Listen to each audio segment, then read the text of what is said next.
you, I wouldn't be me. You taught me everything. Now it's my turn to teach you. Hi, guys. Welcome back to Journey with Joan, a caregiver story. My name is Jackie, and welcome back. I've got my faith hat on today, and I've got a new background on there. Today, I just wanted to talk to you about, having faith. There's a lot going on in the world, and we can either stand in fear or faith.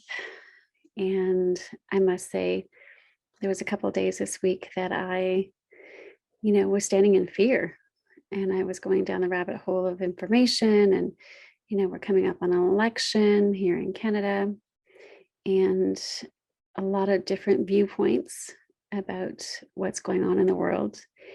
And I was really listening to a lot of people and where they're at and different opinions of what's happening in the world. And I must say, it took me into a place of fear and really took me out for a few days. And I had to, come back to grace and gratitude and faith. Faith in myself, faith in humanity, faith in the world, faith that we are more than just what's in the physical, what we can see in the physical world. We're all energy. And I really had to change my focus because I was really in a negative, fearful place. So I just wanted to come on and, what I did, whatever you believe, whatever your religious background is, whatever you believe for yourself is, it's a filter that you see the world through. And no matter what people tell you,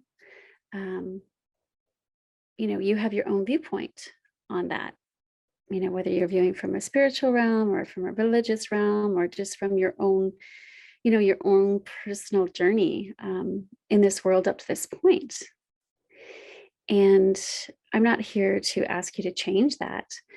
I'm just sharing that, on Saturday, I chose to really focus on things that made me feel good, because I can only control how I react to others and to circumstances that arise every day.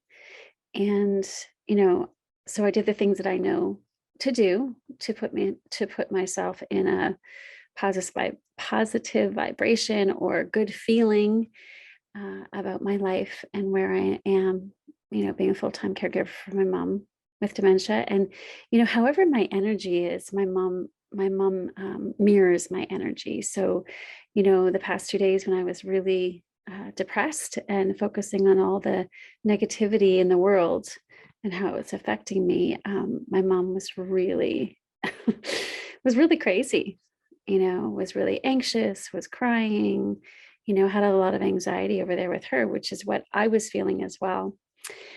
So we mirror each other, right? We mirror each other, whether it is someone with dementia or if it's just your husband, your wife, your child, your mother, your father, your friend.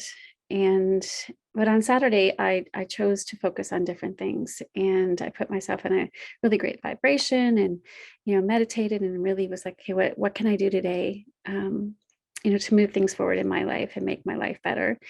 And my brother came down to visit me, which was an impromptu surprise. I was so, so grateful that he did. And, when my mom saw him, I always have this fear, like she's not going to know who he is. And she knew exactly who he was and gave him a big hug and a big kiss. And it was so nice to see him.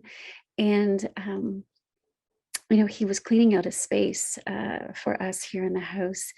And my mom, around 4 o'clock to 7 o'clock, she gets a little anxious, right? And she can fixate on stuff and really repeat herself. And so my brother was, organizing things, and I was trying to keep her busy and out of his way. And she came down and she was in the room with him. And, I think she kept asking him, what is he doing? What is he doing? What is he doing? He's like, I'm just cleaning up. I'm just cleaning up. And, and I came down and my brother sort of looked at me like, get her out of here type thing. He couldn't concentrate, or, he didn't want to make her upset. And so I was trying to navigate her out of the room, and she came up behind him and gave him a hug from behind and kissed him on his neck. And I don't know if she said, "You're wonderful" or "You're perfect," but it was such a wonderful moment to witness. And my brother sort of turned his head to me and he kind of laughed. But I could see that he was touched, right? I could see that, he had that connection with his mom, and she knew that, you know, he's her son. And it was just such a loving moment, even in the moment of, we didn't want to make her upset, and he was trying to focus on what he was doing, and I was trying to take her out of the space. But it was just such a magical moment that he got uh, hmm, that he got that love and attention from his mom in that moment. And I got to witness that. So such a blessing, right? So when you find yourself, going into the space of fear, um, our vibration just it transpires out in the world and to people around you. So if there's a way for you to, whatever makes you feel good, put on some good music, some rock and roll music, think about, 5 things that you're grateful for. We're so grateful here in Canada that all our basic needs are met. And I know we want so much more for our family. We just want we want everybody to be healthy, happy, and abundant. And I just, wanted to come on and share that miracle moment, that magic moment of the day that happened yesterday. And there were so many more. But yeah, I just want to, everybody's dealing with something out there, right? Whether you're a caregiver taking care of your loved one, or you're taking care of, just trying to navigate through these spaces, nowadays. Just come back to what you're grateful for, and, the little things that you can do for yourself that's going to make you happy, and be kind to other people, and really stand that, everybody's just doing the best that they can to navigate this space, and really come from a place of love. Yeah, love. So instead of having fear, stand for faith. All right, that's all for now. I hope you like my little background. I just thought I would share this today. Thanks again for tuning in.